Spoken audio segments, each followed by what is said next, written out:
كتاب أنزلناه إليك لتخرج الناس من الظلمات إلى النور الله رب العالمين বলেন কিতাব আনজালনাহু ইলাইকা ও আমার পয়গম্বর ও আমার নবী ও আমার হাবিব ও আমার বন্ধু কিতাবুন আনজালনাহু ইলাইকা আপনার কাছে আমি আল্লাহ এমন একটা কিতাব নাজিল করলাম লিতুখরিজান নাসা মিনাজ যুলুমাতি ইলান নূর এমন একটা কিতাব আমি আল্লাহ আপনার কাছে নাজিল করলাম যেই কিতাব সাধারণ কোনো গ্রন্থ নয়, সাধারণ কোনো পাঠ্য বই নয়, সাধারণ দুনিয়ার অন্য কোনো লেখকের বই নয়, স্বয়ং আমি আল্লাহ রব্বুল আলামিনের কালামে হাকিম হলো এই কোরআন। এই কোরআনের অনন্য অতুলনীয় কিছু বৈশিষ্ট্য রয়েছে। তন্মধ্যে একটা বৈশিষ্ট্য হলো যেই কিতাব আমি আল্লাহ আপনার প্রতি নাযিল করলাম, এই কিতাব দিয়ে যে মানুষগুলো অন্ধকারের মধ্যে আচ্ছন্ন আছে, গুমরাহির মধ্যে ডুবে আছে, পথভ্রষ্টতার মধ্যে যারা ডুবে আছে, নিমজ্জিত হয়ে আছে, এই অন্ধকার থেকে টেনে টেনে তাদেরকে আলোর দিকে নিয়ে আসবে।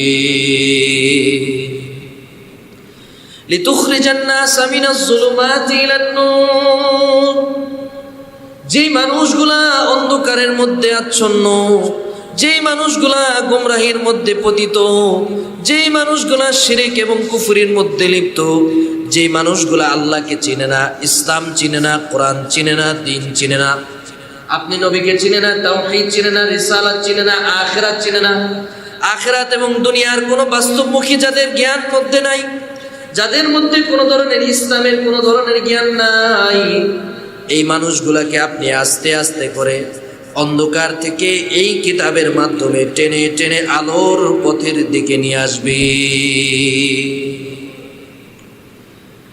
এই জন্য আল্লাহ তাআলা এই কিতাবটা আল্লাহর নবীকে দান করলেন। কিতাব নাজিল করার পরে আল্লাহ তাআলা কিতাবের শুরুর মধ্যেই বলেন যালিকাল কিতাব এমন একটা কিতাব আমি আল্লাহ নাজিল করলাম লা রাইবা ফি যেই কিতাবের মধ্যে কোনো ভুল নাই, কোনো সন্দেহ নাই, কোনো ত্রুটি নাই, কোনো বিচ্যুতি নাই, কোনো ভুলমাল নাই, যেই কিতাবের মধ্যে কোনো মিস্টেক আমি আল্লাহ করি নাই, একেবারে অথেন্টিক, অতুলনীয়, অনন্য বৈশিষ্ট্যের অধিকারী এই আল কোরআন সরাসরি আপনি নবীর উপরে আমি আল্লাহ নাজিল করলাম। এই কিতাব নাজিল করার কারণে আপনি নবীর মর্যাদা আরশে আজিম পর্যন্ত বাড়ায়া দিলাম। এই কিতাব হলো এমন একটা কিতাব, আরেকটা বৈশিষ্ট্য হলো হুদাল্লিল মুত্তাকিন মুত্তাকিদের জন্য এই কিতাবের মাধ্যমে আল্লাহ তাআলা হেদায়েত রেখেছেন।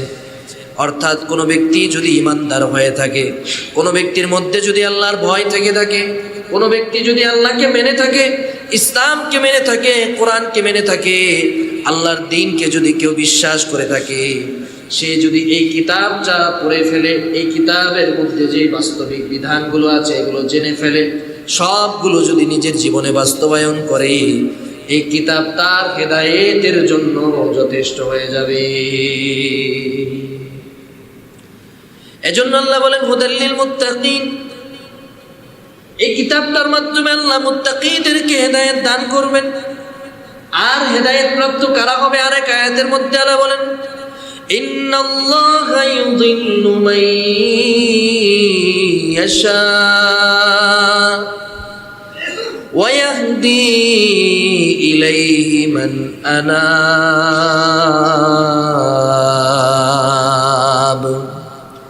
আল্লাহ রাব্বুল আলামিন বলেন ইন্নাল্লাহা ইউযিল্লু মান ইয়াশা, যাকে আল্লাহ ইচ্ছা করেন তাকে আল্লাহ পথভ্রষ্ট করেন। যে আল্লাহর দ্বীনের দিকে ফিরে আসে না, আল্লাহর কোরআনের দিকে ফিরে আসে না, ইসলামের দিকে ফিরে আসে না, রাসূলের দিকে ফিরে আসে না, আল্লাহ যে বিধান নাজিল করেছেন সেগুলোর প্রতি যে অসম্মান প্রদর্শন করে, ওই বান্দাকে আমার আল্লাহ নিজে থেকেই গোমরা করে দেন। নাউযুবিল্লাহ। ওয়ায়াহদি ইলাইহি মান আনাব, কিন্তু যারা আল্লাহ তাআলার পথের দিকে ফিরে আসে, বিনয় প্রদর্শন করে, মুতাওয়াদি হয়ে যায়, বিনয়ী হয়ে যায়, নিরহংকার হয়ে যায়, আল্লাহ যে বিধানগুলো নাযিল করেছেন এগুলোর প্রতি যথাযথ সম্মান প্রদর্শন করে। নামাজের ওয়াক্ত যখন হয়ে যায়, দুনিয়ার সমস্ত কর্মব্যস্ততাকে পেছনে ফেলে সে আল্লাহ তাআলার গোলামির জন্য হাজির হয়ে যায়। রমজানের রোজাগুলো সুন্দরভাবে রাখে, হজ যদি ফরজ হয়ে থাকে হজ করে, যাকাতের বিধান পালন করে, গরিব দুঃখীদেরকে যাকাত দেয়, দান সদকা করে, আত্মীয় স্বজনের খোঁজ খবর নেয়। মুদ্রা কথা হলো ইসলামের সব বিধানগুলো পালার চেষ্টা করে, সব বিধানগুলো পালন করার চেষ্টা করে, সব বিধানগুলো মানার চেষ্টা করে, সব কিছু আল্লাহ তাআলাকে সন্তুষ্ট করার জন্য করে। এই বৈশিষ্ট্য যদি কোনো মানুষের মধ্যে হয়ে যায়, এই বৈশিষ্ট্যের অধিকারী যদি কোনো মানুষ হয়ে যায়, ওই বান্দাকে আমার আল্লাহ হেদায়েত দিয়ে দেন। যে বিনয় প্রদর্শন করে আল্লাহ তাআলার রাস্তায় আসে, আল্লাহ তাকে হেদায়েত দেন। আর যেই ব্যক্তি হেদায়েতের পথকে লাথি মেরে ফেলে দিয়ে আল্লাহ তাআলাকে নিজের পিঠ প্রদর্শন করে আল্লাহ তাআলার সামনে অবনত না হয়ে আল্লাহ তাআলার সামনে অহংকারী হয়ে যায়, ওই মানুষটাকে আল্লাহ গোমরা করে দেন। ফেরাউন, নমরুদ, এরা যেভাবে দুনিয়া থেকে বিদায় নিয়েছে, এদের বিদায়টা যেমন জঘন্য ছিল, এদের বিদায়টা যেমন লাঞ্ছনাদায়ক ছিল, এদের বিদায়টা যেমন অপমানজনক ছিল, যারা এই ধরনের আচরণ করে আল্লাহ তাআলা তাদেরকে লাঞ্ছিত আর অপমানিত করে দুনিয়া থেকে বিদায় করে দেন। নাউজুবিল্লাহি মিন যালিক। এজন্য হেদায়েত আল্লাহ তাআলার একটা বিশেষ রহমত, বিশেষ বরকত। হেদায়েত সবার কপালে নসিব হবে না। হেদায়েতের জন্য আল্লাহ তাআলার এমন গোলামে পরিণত হতে হবে যার গোলামি দেখে আমার আল্লাহ সন্তুষ্ট হয়ে হেদায়েত দিয়ে দেন। আপনি বলতে পারেন, হুজুর আমরা তো আর বেঈমান মুশরিক কাফির না, আমার বাপে মুসলমান ছিল, দাদাই মুসলমান ছিল, হ্যাঁ আমার পরিবার মুসলমান, আমি নিজে একজন পাক্কা মুসলমান, দাড়িওয়ালা মুসলমান। ঠিক আছে, সব কথাই যৌক্তিক। ইসলাম আপনার মধ্যে আছে, আপনি মুসলিম পরিচয় বহন করেন, ভোটার আইডি কার্ডে আপনার রিলিজনের জায়গায় ইসলাম লেখা, ঠিক আছে, কিন্তু আপনি গ্যারান্টি দিলেন কিভাবে আপনি ইমানদার হয়ে মারা যাবেন? এই গ্যারান্টি কি কেউ দিতে পারবেন? কারো দ্বারা সম্ভব দেওয়া? কোনোদিন সম্ভব নয়। কেননা ইসলামের উপরে যে একনিষ্ঠভাবেই চলে সে ইসলাম নিয়ে মারা যাবে। এটা আমার কথা না, এটা আল্লাহ তাআলার কথা। ইসলামের উপরে সারা জীবন কোনো মানুষ চলে নাই, শুধু নামে মুসলমান ছিল, কিন্তু আজান দিলে মসজিদের দিকে ফিরে আসে, আসারও খায় নাই জীবনে, পশ্চিম দিকে ফিরে আসে জীবনে একটা আসারও খায় নাই। আজান দিলে সে ঢুকে গেছে চায়ের দোকানে, ঈদের নামাজের মধ্যে ওই রাস্তায় দাঁড়ায় নামাজ পড়ছে। এই ধরনের মানুষ আপনি গ্যারান্টি দিলেন যে সে তাহাজ্জুদ পড়তে পড়তে মারা যাবে? দিতে পারবেন? দেখা গেল সে সারা জীবন দাঁড়ায় দাঁড়ায় প্রস্রাব করছে, ওই বাথরুমের মধ্যে পিস্তা খায় পরে, আসার খায় পরে ওইখানে মারা গেছে। এমন নজির কি নাই? তারাও তো মুসলমান, কিন্তু ইসলাম পুরোপুরি ভাবে ধারণ করতে পারে না। এই জন্য আল্লাহ তাদেরকে গোমরা করে দিয়েছে। নামে মুসলমান হিসেবে মৃত্যুবরণ করেছে। যদি ইমান থাকে হয়তোবা সে একদিন জান্নাতে যেতে পারবে, আমরা আশা রাখি, কিন্তু তার মৃত্যুটা সূচনাদায়ক হয়েছে, লাঞ্ছনাদায়ক হয়েছে। তার জীবন দেখে মানুষই বলে দিতে পারে সে কি পথভ্রষ্ট নাকি সে ইমানদার। একজন মানুষ যখন মৃত্যুবরণ করে, মানুষ স্বাভাবিকভাবে তার দিকে তাকিয়ে তার বাহ্যিক আচরণ দেখে যার সাথে সে চলাফেরা করেছে সে বলতে পারে লোকটা ভালো না খারাপ। কিছু মানুষ মারা গেলে মানুষ কান্না করে, যেমন আলেমদের মধ্য থেকে বড় বড় আলেমরা মারা গেলে মানুষ কান্না করে। আর যখন একটা বদমাইশ, একটা এলাকার মধ্যে সবচাইতে খারাপ মানুষ, নিকৃষ্ট মানুষ, যার আচরণে এলাকার মানুষ অতিষ্ঠ থাকে, মারা গেলে সবাই আলহামদুলিল্লাহ বলে। তার নামের শুরুতে মোহাম্মদ আছে, তার নামের শুরুতে মোহাম্মদ আছে। ইসলামের ট্যাগ দুজনেই ব্যবহার করেছে, কিন্তু একজন প্রকৃত ইমানদার, আরেকজন হচ্ছে পথভ্রষ্ট গোমরাহ। এজন্য হেদায়েত আল্লাহ তাআলার বড় নিয়ামত। হেদায়েত দুই প্রকার, যে আলোচনা আজকে করতে যাচ্ছি। এক নাম্বার হেদায়েত হচ্ছে ইরাআতুত তরিক। হেদায়েতের প্রথম প্রকার হচ্ছে ইরাআতুত তরিক, অর্থাৎ পথ প্রদর্শন করা। দুই নাম্বার ইসাল ইলাল মাতলুব। হেদায়েতের দ্বিতীয় পথ হচ্ছে গন্তব্যে পৌঁছে দেওয়া। এক নাম্বার হচ্ছে ইরাআতুত তরিক, দুই নাম্বার হচ্ছে ইসাল ইলাল মাতলুব। একটা হচ্ছে পথ প্রদর্শন করা, আরেকটা হচ্ছে গন্তব্যে পৌঁছে দেওয়া। ইরাআতুত তরিক মানে পথ প্রদর্শন করা, এটা হচ্ছে নবীদের কাজ। নবীরা মানুষদেরকে সঠিক পথ দেখায় দিতেন। এটা হচ্ছে ইহদিনাস সিরাতাল মুস্তাকিম, এটা হচ্ছে জান্নাতের পথ। এই পথ দিয়ে সোজাসুজি হাঁটাহাঁটি করবেন, অন্যদিকে যাবেন না। এই পথ ধরে ইবাদত করে আল্লাহর গোলামি করে ইন্তেকাল করবেন, জান্নাতে যাবেন। এটা ছিল নবীদের কাজ, মানুষকে দাওয়াত দেওয়া। আর ইসাল ইলাল মাতলুব, এই যে হেদায়েতের উপরে আপনি যে আপনার গন্তব্যে পৌঁছাতে পারবেন, এটা হচ্ছে হেদায়েতের দ্বিতীয় নম্বর প্রকার। এটা নবীদের হাতে নাই, এটা একজনের হাতে। বলেন তো তিনি কে? আল্লাহর হাতে। উদাহরণ দিলে বুঝবেন। যেমন এই যে ইরাআতুত তরিক, নবীদের যে কাজ, মানুষকে রাস্তা প্রদর্শন করা, এটা আল্লাহর নবী করেছেন এই কোরআনের মাধ্যমে। মাধ্যম ছিল আল কোরআন। এই কোরআনের মাধ্যমে মানুষকে আল্লাহ তাআলা, নবীর মাধ্যমে মানুষকে আল্লাহ তাআলা জান্নাতের পৌঁছানোর জন্য এই কোরআনটাকে আল্লাহ তাআলা একটা মাধ্যম বানিয়েছেন, যেটা আয়াতের মধ্যে আমরা জানতে পেরেছি। কিন্তু এই যে জান্নাতে যাবেন, চূড়ান্ত গন্তব্য যে আপনি পৌঁছতে পারবেন, কে হেদায়েত পাবে আর কে পাবে না, এটা সিদ্ধান্ত নেবেন কে? কথা বলেন কে? আল্লাহ। আমার আপনার নবী বিশ্বনবী সাল্লাল্লাহু আলাইহি ওয়াসাল্লাম মক্কার সবচেয়ে সম্ভ্রান্ত গোত্রে জন্মগ্রহণ করেছেন। আল্লাহ নবী সাল্লাল্লাহু আলাইহি ওয়াসাল্লামের বংশটা ছিল সবচেয়ে উন্নত বংশ। ওনার ব্যাপারে পৃথিবীর সমস্ত মানুষ সাক্ষী দিয়েছিলেন, পৃথিবীর সবচেয়ে শ্রেষ্ঠতম চরিত্রের অধিকারী ছিলেন আল্লাহ নবী। এবং তার জন্ম যে বংশের মধ্যে হয়েছে, এই বংশটার চাইতে শ্রেষ্ঠ বংশ পৃথিবীতে আর কোনটা নাই। এই বংশের মধ্যে আল্লাহ নবী জন্মগ্রহণ করেছেন। কিন্তু বংশের মধ্যে কয়জন হেদায়েত প্রাপ্ত হয়েছে? আল্লাহ নবীর চাচা হযরতে খাজা আবু তালেব। খাজা আবু তালেব নবীকে নিজের বুকের উপরে শোয়া নবীকে ঘুম পাড়াইছে। নবী যখন দিনের দাওয়াত দেন, আবু জাহেল, আবু লাহাব, উতবা, শাইবা, ওয়ালিদ ইবনে মুগীরা, মক্কার কুখ্যাত কাফের লিডার যারা ছিল, যাদের এক একটা আওয়াজে মক্কার জমিন থর থর করে কাঁপত, এই আবু জাহেল, আবু লাহাব একজনই তো যথেষ্ট একজন মানুষকে ধ্বংস করার জন্য। এত পাওয়ারফুল লিডার ছিল। বর্তমানে দেখেন না পৃথিবীর সুপ্রিম পাওয়ার যারা আছে বর্তমানে, রাশিয়ার প্রেসিডেন্ট, আমেরিকার প্রেসিডেন্ট, চায়নার প্রেসিডেন্ট, এরা হচ্ছে বিশ্বের সুপ্রিম লিডার। তৎকালীন সময় আরব ভূখণ্ডের সুপ্রিম ছিল এরা, আবু জাহেল, আবু লাহাব, উতবা, শাইবা। আবু জাহেলের ব্যাপারে একটু ইনফরমেশন দিয়ে রাখি। আবু জাহেল শব্দের অর্থ হচ্ছে মূর্খের বাবা। মানে দুনিয়ার সবচেয়ে মূর্খ তাদের সর্দার হলো আবু জাহেল। কিন্তু বাস্তবিক অর্থে কি আবু জাহেল মূর্খ ছিল? আপনারা কি মনে করেন? আবু জাহেল কি মূর্খ ছিল? মক্কার যতগুলো জ্ঞানী মানুষ একত্রিত করলে যার মেধা যতটুকু হয়, এক আবু জাহেলের মেধা এর চাইতে বেশি ছিল। শুধু আবু জাহেলের মেধা না, মক্কার একজন স্বাভাবিক সাধারণ একজন কৃষক মানুষ, তার মেধার সাথে বর্তমানে মানুষের মেধা তুলনা করলে আপনি দেখবেন আকাশ পাতাল ডিফারেন্স।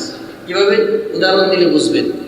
মক্কার জমিনে আল্লাহ নবী সাল্লাল্লাহু আলাইহি সাল্লাম মক্কা থেকে যখন মদিনায় হিজরত করে গিয়েছেন, হিজরত করে যাওয়ার পরে আল্লাহ নবী সাল্লাল্লাহু আলাইহি ওয়াসাল্লাম কোন একটা যুদ্ধের আগে নবীজি সাল্লাল্লাহু আলাইহি ওয়াসাল্লাম দুইজন সাহাবীকে মক্কার অবস্থা পর্যবেক্ষণ করার জন্য দুইজন সাহাবীকে পাঠিয়েছেন। ওই দিক দিয়ে মক্কায় খবর এসেছে যে মুহাম্মদ আমাদের সাথে যুদ্ধ করার জন্য প্রস্তুতি গ্রহণ করছে। সেই গোয়েন্দা পাঠিয়েছে, গোয়েন্দারা আমাদের মক্কার অবস্থা পর্যবেক্ষণ করবে ছদ্মবেশে, কাজে এই গোয়েন্দাদেরকে ধরতে হবে। তো ওই দিক দিয়ে নবীজি দুইজন সাহাবীকে পাঠিয়েছেন। এই দিক দিয়ে কাফেররা সক্রিয় হয়েছে, তারা অ্যাক্টিভ হয়ে গিয়েছে, খুঁজতেছে গোয়েন্দা। চিন্তা করেন, মদিনা থেকে মক্কায় যাওয়ার পথে প্রতিমধ্যে সাহাবায়ে কেরাম ওই দুইজন সাহাবী এক জায়গায় বিশ্রাম নিয়েছে। বিশ্রাম নেওয়ার পরে সেখানে যে ঘোড়াটা ছিল, ওই ঘোড়া সেখানে কিছু খাবার দাবার খেয়েছে, কিছু মল ত্যাগ করেছে, পায়খানা করছে। পরবর্তীতে সাহাবায়ে কেরাম সেখান থেকে চলে গিয়েছে। মক্কার কাফেররা খুঁজতে খুঁজতে ওই দুইজন সাহাবীকে ওই জায়গায় এসে উপনীত হয়েছে, ওইখানে আসছে। আসার পরে দেখে ওই পায়খানা পরে রয়েছে ঘোড়া কিংবা খচ্চরের বা যে কোনো সাওয়ারি যেটা ছিল, ওই পায়খানা তারা হাত দিয়ে নাড়াচাড়া করার পরে সেখান থেকে খেজুরের বিচি বের করছে। খেজুরের বিচি বের করে সেটা তারা দেখে বুঝে ফেলছে যে এটা মক্কার খেজুর না মদিনার খেজুর। সুবহানাল্লাহ বলবেন না? চিন্তা করেছেন? তারা এই খেজুর নিয়ে চেক করে বুঝতে, হ্যাঁ এখানে মদিনার থেকে দুইজন সিআইডি আসছে, গোয়েন্দা আসছে, আমাদের মক্কার মধ্যে তারা হয়তো প্রবেশ করে ফেলেছে। ইভেন কি তারা একটা ঘোড়া, আপনি আপনার বাবার নাম, দাদার নাম, তার বাবার নাম, তার দাদার নাম, এর বাবার নাম, এতগুলা নাম কি বলতে পারবেন? আপনার নাম, আপনার বাবার নাম, সর্বোচ্চ হলে তার বাবার নাম আপনি জানেন, কিন্তু আপনার বাবার দাদার বাবার নাম জানেন না। কিন্তু মক্কার একজন সাধারণ মানুষ যে কৃষক, একেবারে পড়ালেখা ছাড়া মূর্খ একজন, মূর্খ সূর্খ জাহেল একজন মানুষ, একটা ঘোড়া দেখলে ঘোড়ার নসল সম্পর্কে সে বলতে পারতো যে ঘোড়ার আগের যে ঘোড়া ছিল, বাবা ঘোড়া যেটা ছিল তার শারীরিক গঠন কেমন ছিল, সে শক্তিশালী ছিল না দুর্বল ছিল, এর আগের গঠন থেকে সে করে ঘোড়ার নসল পর্যন্ত জানত। চিন্তা করতে পেরেছেন কি পরিমাণ ইন্টেলিজেন্ট ছাড়া ছিল। তারপর আবু জাহেলের নাম হয়েছে আবু জাহেল, তাকে মূর্খের উপাধি দেওয়া হয়েছে, কিন্তু মূলত সে মূর্খ ছিল না, সে ছিল অনেক জ্ঞানী। তার আসল নাম ছিল আবুল হাকাম, অর্থাৎ জ্ঞানীদের পিতা, কিন্তু ইসলাম কবুল করতে পারে নাই, হেদায়েত তার নসিব হয় না, এই জন্য তাকে মূর্খের টাইটেল দিয়ে দেওয়া হয়েছে।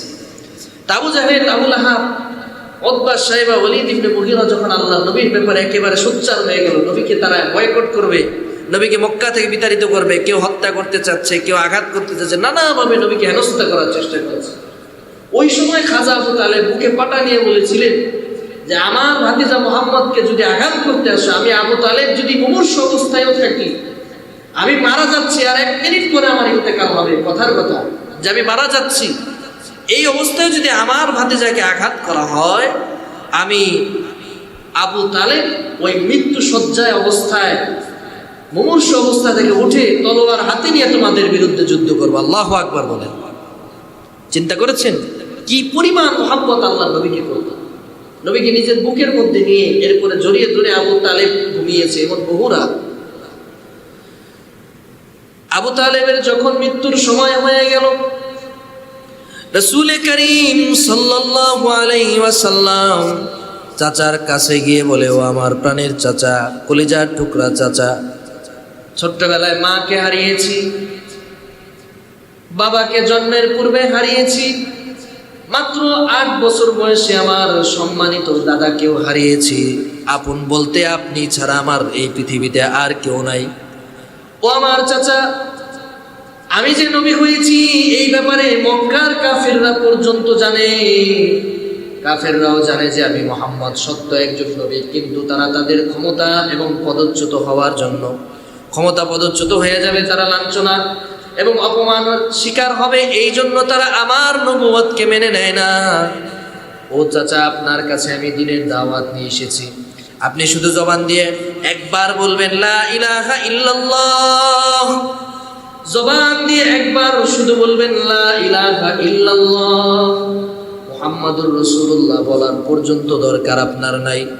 স্বাভাবিক শুধু আপনি আল্লাহর নামটা জবান দিয়ে একবার উচ্চারণ করবেন, কাল কিয়ামতের ময়দানে আল্লাহ তাআলার দরবারে আমি আপনার জন্য সুপারিশ করব। আবু তালেব প্রায় জবান দিয়ে বলেই ফেলেছিলেন লা ইলাহা ইল্লাল্লাহ, কিন্তু ওই দিক দিয়ে মক্কার কাফেররা হাজির হয়ে যায়। আবু জাহেল, আবু তালেব, আবু লাহাব, আবু তালেবকে, আবু জাহেল আবু তালেবকে উদ্দেশ্য করে, উতবা সাহেব আবু তালেবকে উদ্দেশ্য করে বলতেছে, ও আবু তালেব, এই ভাতিজার জন্য আমাদের বিরুদ্ধে দাঁড়াইলে আমরা কোনো জবাব দেই নাই, এত সুন্দর সম্পর্ক আমাদের গোষ্ঠীর মধ্যে, এই তোমার ভাতিজা ফাটল সৃষ্টি করেছে, তারপরেও আমরা তোমার বিরুদ্ধে কোনো অ্যাকশন নেই নাই, তুমি যা বলেছো আমরা তোমার চাইতে বেশি ক্ষমতাসীন হওয়ার পরেও, তোমার বড় হওয়ার পরে, মুরব্বী হওয়ার পরে তোমার কথাকে আমরা ডিনাই করি নাই, অস্বীকার করি নাই। এখন যেহেতু মারা যাচ্ছ, ইন্তেকাল করছো, সাবধান সাবধান, ভাতিজার ধর্মের উপরে তুমি আদিষ্ঠিত হয়েও না।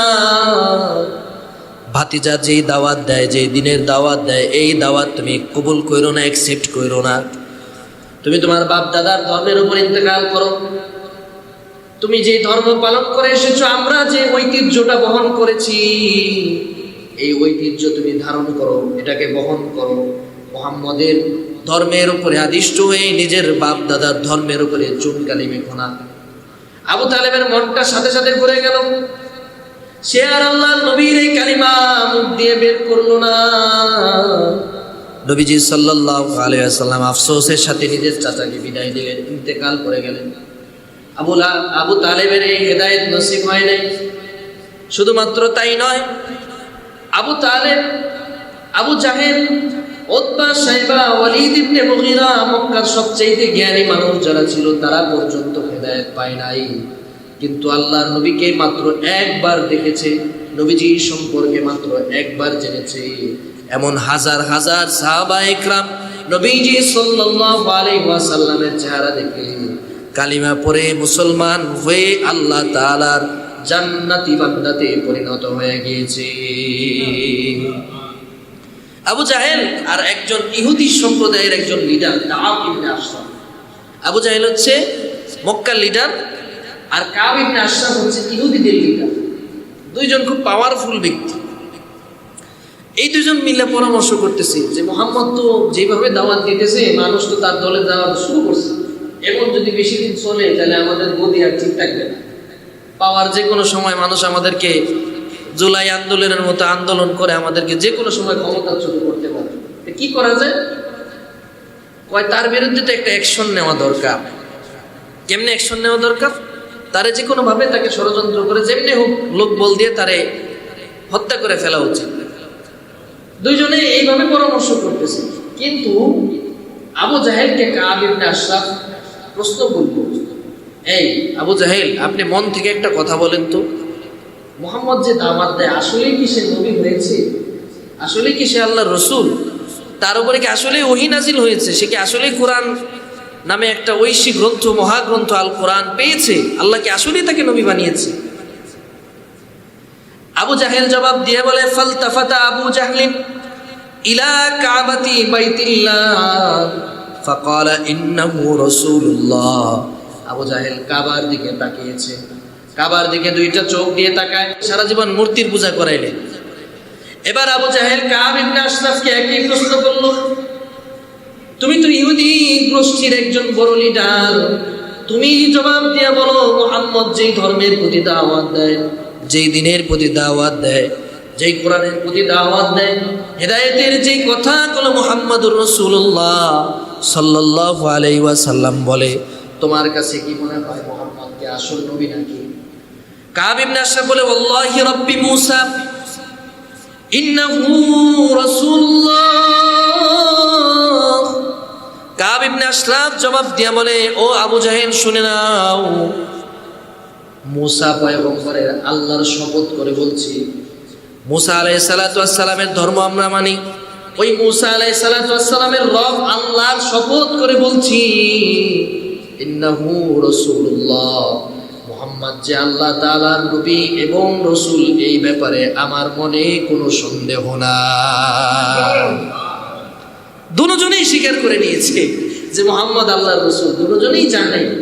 কারণ তাওরাতের মধ্যে, জাবুরের মধ্যে, ইনজিলের মধ্যে আল্লাহর নবী যে সর্বশেষ নবী এই ব্যাপারে দিক নির্দেশনা রয়েছে, কিন্তু তারা সেই বিষয়টা মানতে চাচ্ছে না। কেন?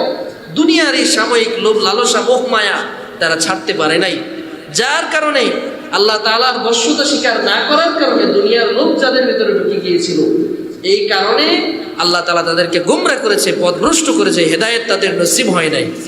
আর তাদের জায়গায় অন্যান্য অনেক সাহাবায়ে কেরাম যারা আল্লাহর নবীর চিরশত্রু ছিল, তারা আল্লাহর নবীর চেহারা দেখার সাথে সাথে কালিমা পড়ে ঈমানদার হয়ে গিয়েছে। সুবহানাল্লাহ।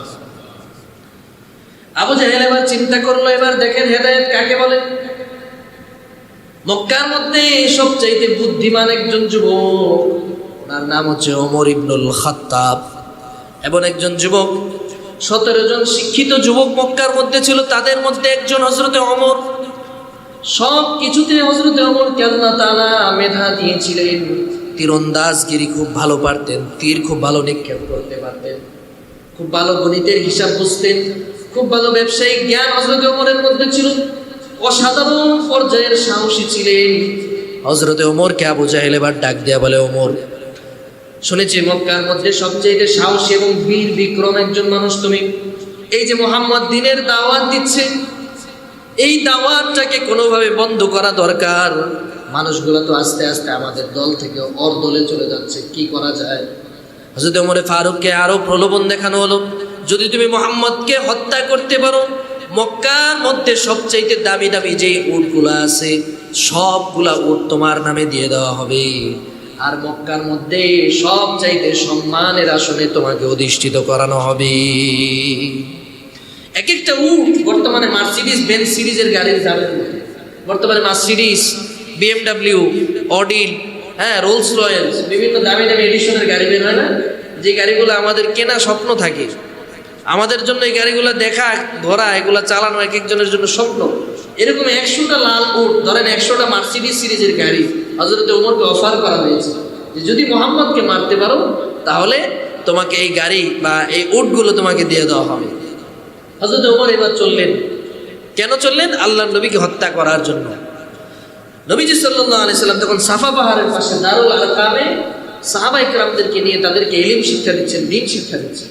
প্রতিমধ্যে একজন সাহাবীর সাথে দেখা হলো, তিনি কালিমা গ্রহণ করেছেন। হযরত ওমরের সাথে ওনার সখ্যতা ছিল। উনি বললেন যে ওমর, এভাবে তড়িৎ ঘড়িৎ করে তুমি কোথায় যাচ্ছ? এমন বিদ্যুতের গতিতে হেঁটে কোথায় যাচ্ছ? চেহারা দেখে মনে হচ্ছে শরীর থেকে অগ্নি স্ফুলিঙ্গ বের হচ্ছে। হযরত ওমর বলে, আমি যাচ্ছি উরিদু ইলা মুহাম্মদ, মুহাম্মদের দিকে যাচ্ছি। কেন? মুহাম্মদকে হত্যা করলি আমি তাকে হত্যা করব, আমি তাকে হত্যা করে তার মস্তক বিচ্ছিন্ন করব। সে এই মক্কার জমিনের মধ্যে ফিতনা সৃষ্টি করেছে। এবার ওই সাহাবী বলল যে মুহাম্মদকে হত্যা করবা ভালো কথা, কিন্তু তুমি আগে নিজের ঘরের খবর নাও। তোমার বাসায় তোমার বোন, তোমার বোনের জামাই যে ইসলাম গ্রহণ করেছে, তোমার সেই ব্যাপারে খেয়াল আছে? হযরত ওমর তেলে বেগুনে জ্বলে উঠলেন। শরীরের মধ্যে একেবারে রাগান্বিত হয়ে চেহারা লাল টকটকে হয়ে গিয়েছে। সেখান থেকে ব্যাক করলেন। এসে ঘরের মধ্যে আগে তো আসার আগে একটু অনুমতি নিয়ে প্রবেশ করতে, এবার ডাইরেক্ট ঢুকছে। ঘরের মধ্যে ঢুকার সাথে সাথে ওনার যে বোনের স্বামী ছিলেন সে কোরআনের পৃষ্ঠাগুলো লুকিয়ে ফেললেন। এরপর হযরত ওমর ফারুক তো বুঝতে পারলেন যে কিছু একটা লুকানো হয়েছে। বললেন, কি লুকানো হয়েছে আমার কাছ থেকে? বলা হয় না, বলে যে তোমরা নাকি কালিমা গ্রহণ করেছো। প্রথম উত্তর দিতে চায় নাই। পরবর্তীতে হযরত ওমর এমন ভাবে মারা শুরু করলেন, বোন এবং বোন জামাই দুইজন এমন মায়ের শুরু করলেন, মারতে মারতে তাদেরকে একেবারে প্রায় অনেকখানি জখম করে ফেললেন। শত খারাপ হোক, একজন মানুষ নিজের বোনের গায়ে যখন আঘাত করে একটা ভাই হয়ে তার অন্তরের মধ্যে মায়া সৃষ্টি হয়। হযরত ওমরের একবার মায়া সৃষ্টি হল। এরপরে তিনি মারা বন্ধ করলেন এবং বললেন যে বোন, এত প্রহার করলাম, এত অত্যাচার করলাম, টর্চার করলাম, এত মায়ের তোমাকে মারলাম, তারপরেও তুমি যেই ধর্ম থেকে আদিষ্ট হয়েছ, কি ধর্ম তুমি গ্রহণ করলা? এত মারার পরেও তুমি এটা থেকে দূরে সরে যাচ্ছ না, এটা অস্বীকার করছো না। কি তোমার কাছে এটা? কি লুকাচ্ছ আমার কাছে? দেও আমি একটু দেখি। বোন সাফ সাফ জানিয়ে দিলেন যে আপনি তো অপবিত্র, আগে যান, গোসল ছেড়ে আসেন, পবিত্র হয়ে আসেন, পবিত্রতা অর্জন করেন, এরপরে আপনাকে আমি দিচ্ছি। এটা হচ্ছে একজন ইমানদারের বৈশিষ্ট্য। তার উপরে যত বালা মুসিবত আসুক না কেন, সে তার দিন থেকে এক পাও পিছু পা হবে না। এটা একজন ইমানদারের বৈশিষ্ট্য। এখান থেকেও শিক্ষা আছে। অথচ আমার আপনার উপরে সামান্য বিপদ আসলে আমি কই আল্লাহ কি আর কাউরে চোখে দেখলো না? নাউজুবিল্লাহ, আসতে বল, নাউজুবিল্লাহ বলেন। বলে আল্লাহ কি আর কাউরে চোখে দেখলো না? যত গজব আমার উপরেই পড়ে। মা বোনটা বেশি করে যে আল্লাহ ওরে দেখে না, আমারে দেখে। আবার অনেক সময় রাগা, আল্লাহ তুমি কি আমারে দেখো না? ওই এক মুরব্বীর কথা মনে পড়ছে, হজের সফরে গেছে, যাওয়ার পরে সেই জায়গায় কাবা ধরে এমন কান্না শুরু করছে। কান্না করতে করতে বলে, আল্লাহ আমি যে এখানে আসছি, আর জীবনে আসতে পারো না, আমি গরিব মানুষ, তা আমি এখানে আসছি, এখান থেকে আল্লাহ তুমি আমার দেশে নিও না, এখানে আমি মরে যেতে চাই, আমার এখানে তুমি মত দাও। কাবা ধরে দোয়া করতেছে। তো পাশে একজন লোক ওনার এই দোয়া শুনছে যে এই লোক কাবা ঘরে মারা যেতে চায়। কিছুক্ষণ পরে তুফান আসারও একটা অবস্থা তৈরি হলো, একেবারে আকাশ ঘন কালো মেঘ শুরু হয়ে গেছে।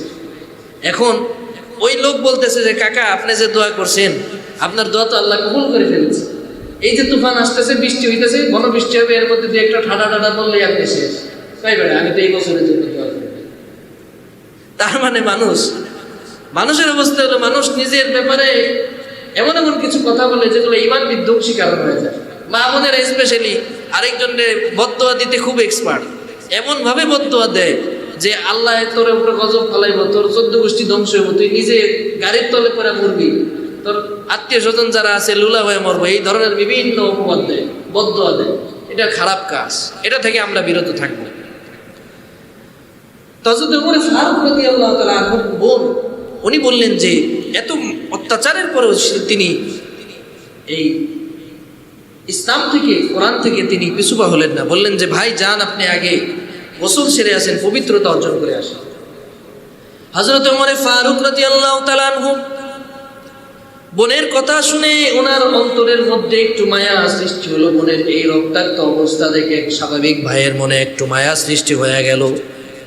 উনি এবার গেলেন, গোসল সেরে আসলেন, পবিত্রতা অর্জন করলেন।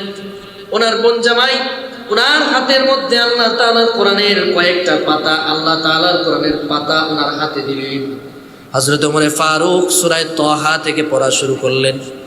5 আয়াত 6 আয়াত তেলাওয়াত করার পরে হযরত ওমরের অন্তরটা বিগলিত হয়ে গেল, অশ্রুসিক্ত হয়ে গেলেন, চোখ দিয়ে পানি অঝোর ধারায় শুরু পড়তে লাগলো। হযরত ওমরের দাড়ি মুবারক গুলো ভিজে গেল। যে হযরত ওমর নবীজি সাল্লাল্লাহু আলাইহি ওয়াসাল্লামকে মারার উদ্দেশ্যে বের হয়েছেন, তিনি আবার বের হয়ে গেলেন। যাইতে যাইতে যখন সাহাবায়ে কেরাম দেখলেন ওই যে দূর থেকে ওমর আসতেছে, সব সাহাবায়ে কেরাম ভীত সন্ত্রস্ত হয়ে গেল, আতঙ্কিত হয়ে গেল। কারণ সবাই জানে মক্কার মধ্যে সবচাইতে গোমরা মেজাজের মানুষ হলেন হযরত ওমর ফারুক, সবচাইতে রাগী মানুষ হলেন হযরত ওমর। মুসলমান হয়ে ঘরে ফিরে এসেছি। এটাই হচ্ছে ইসলামের সৌন্দর্যতা, ইসলামের ন্যায় নিষ্ঠা, ইসলামের আমানতদারিতা এতটা সুন্দর। আল্লাহ তাআলা যাদেরকে ইসলাম দিয়ে ধন্য করেছেন, দুনিয়াতেও আল্লাহ তাআলা তাদেরকে সম্মানিত করেছেন, আর আখিরাতেও আল্লাহ তাআলা তাদেরকে সম্মানিত এবং মর্যাদাবান বানায় দিবে। তো এইটা হচ্ছে হেদায়েতের মূল রূপরেখা। হেদায়েত সবার কপালে নসিব হবে না, হেদায়েতের জন্য আল্লাহর কাছে দোয়া করা, এটা আল্লাহ শিখিয়েছেন। আল্লাহ বলেন ইহদিনাস সিরাতাল মুস্তাকিম, এই সিরাতে মুস্তাকিমের উপর চলার জন্য তোমরা দোয়া করো। এটা দোয়া করে করে আল্লাহর কাছে চাইতে হবে। আল্লাহ তাআলা এটা বলেছেন, নবী কি বলেছেন চাচা আবু তালেব মৃত্যুবরণ করার সময়, আল্লাহ বলেন ইন্নাকা লা তাহদি মান আহবাবতা ওয়ালাকিন্নাল্লাহা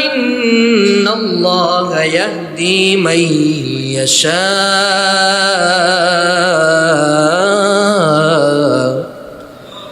আল্লাহ রাব্বুল আলামিন বলেন, ও আমার হাবিব, ও আমার বন্ধু,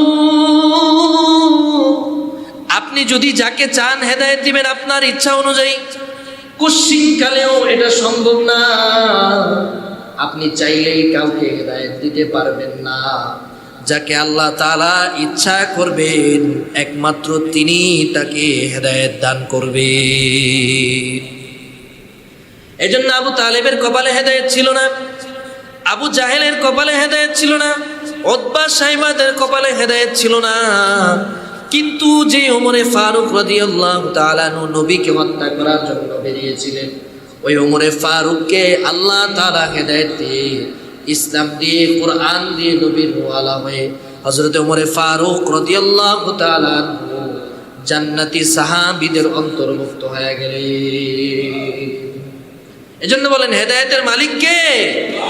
আল্লাহ হচ্ছেন হেদায়েতের মালিক।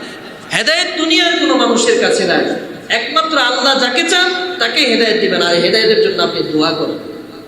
আপনি যদি ভাবেন যে আমি জন্মেছি মুসলমান হয়ে নামাজ কালাম পড়বো না, কালেমা পড়ে কবরে চলে যাবে, এটা আপনার নিতান্ত ভুল ধারণা। এখান থেকে বেরিয়ে আসতে হবে। হেদায়েতের জন্য আল্লাহ তাআলার কাছে দোয়া করতে হবে। করবেন তো ইনশাআল্লাহ? করবেন তো ইনশাআল্লাহ? আল্লাহ তাআলা যেন আমাকে আপনাকে হেদায়েতের উপরে, ইসলামের উপরে, কোরআনের উপরে ইস্তেকামতের সাথে আল্লাহ তাআলা যেন জীবন পার করার তৌফিক দেন, এবং ইন্তেকালটাও যেন আমার আপনার হেদায়েতের উপরে। সকলে বলেন আল্লাহুম্মা আমিন। সম্মানিত হাজিরিন, আগামী সপ্তাহে আমাদের তাফসীর এই প্রোগ্রাম ধারাবাহিকভাবে চলবে। আমরা সকলেই শনিবার দিন এশারের পরে এই সময়টা আমরা মসজিদে এসে এই তাফসীর প্রোগ্রামটা অ্যাটেন্ড করার জন্য চেষ্টা করবো ইনশাআল্লাহ। আল্লাহ তাআলা আমাদের সকলকে কবুল আর মঞ্জুর করুন। সকলে বলি আমিন। সবাই ইস্তিগফার করি, আস্তাগফিরুল্লাহ রাব্বি মিন কুল্লি যামবি ওয়া আতুবু ইলাইহি, লা হাওলা ওয়ালা কুওয়াতা ইল্লা বিল্লাহিল আলিয়্যিল আযীম। আলহামদুলিল্লাহি রাব্বিল আলামিন ওয়াল আকিবাতু লিল মুত্তাকিন, والصلاة والسلام على سيدنا سيد الأنبياء والمرسلين نبينا محمد وعلى آله وأصحابه أجمعين. ربنا ظلمنا أنفسنا وإن لم تغفر لنا وترحمنا لنكونن من الخاسرين. রব্বুল আলামিন আল্লাহ বাদশাহ হতে আল্লাহ কিছু সময় আপনার কোরআনে হাকিম থেকে কিছু মুযাকারা করেছি। আল্লাহ আপনার বান্দারা চাতক পাখির মতো শুনেছে। আল্লাহ প্রত্যেকের এই চেষ্টা, প্রত্যেকের এই মুজাহিদা, আল্লাহ আপনার কোরআনের জন্য এই সময় ব্যয় করাকে আপনি কবুল আর মঞ্জুর করিয়া নেন। ইয়া রাব্বাল আলামিন, আল্লাহ আপনার কোরআনের ইলম থেকে যেন আমরা সামান্য পরিমাণ ইলম হলেও যেন সংগ্রহ করতে পারি, সেটার উপরে আমল করে যেন নিজেদের জীবনকে পরিবর্তন করতে পারি, সেই তৌফিক আপনি আমাদেরকে নসিব করে দেন ইয়া রাব্বাল আলামিন, ইয়া আকরামাল আকরামিন। বাবা আদম আলাইহিস সালাতু ওয়াস সালাম থেকে শুরু করে আজও পর্যন্ত যত মুমিন মুসলিমাত মুসলিমিন মুসলিমাত ওই অন্ধকার কবরের বাসিন্দা হয়ে গিয়েছে, প্রত্যেকের কবরটাকে জান্নাতের টুকরা বানায় দেন ইয়া রাব্বাল আলামিন। আল্লাহ আমাদের মা বাবা দাদা দাদি নানা নানি আত্মীয় স্বজন স্ত্রী পরিজন বন্ধু বান্ধব পাড়া প্রতিবেশী যে যেখানে অন্ধকার কবরের বাসিন্দা হয়ে গিয়েছে, প্রত্যেকের কবরটাকে জান্নাতের টুকরা বানায় দেন ইয়া রাব্বাল আলামিন। আল্লাহ সুস্থতার সাথে জীবনযাপন করার মতো তৌফিক দিয়ে দেন ইয়া রাব্বাল আলামিন। অসুস্থতা থেকে আপনি আমাদেরকে হেফাজত করে নেন আয় আল্লাহ।